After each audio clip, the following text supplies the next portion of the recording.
तुम्हाला वाटत असेल की महाराष्ट्राच्या बाहेरील कुठलं तरी निसर्गरम्य असं पर्यटन स्थळ आपण बघत आहोत, पण हे आहे महाराष्ट्रातील, मराठवाड्यातील, आपल्या बीड जिल्ह्यातील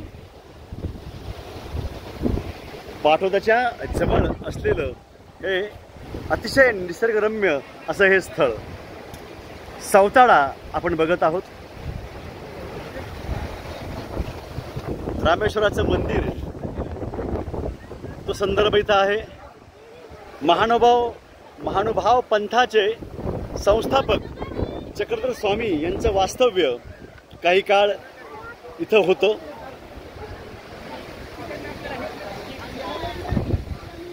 बीड जिल्ह्याबाबत तुम्हाला अधिक माहिती जाणून घ्यायची असेल, माझे ज्येष्ठ मित्र ज्यांना मी गुरु समजतो, डॉक्टर सतीश साळुंके सर यांचं पुस्तक आहे बीड जिल्ह्याचा प्राचीन व मध्ययुगीन इतिहास.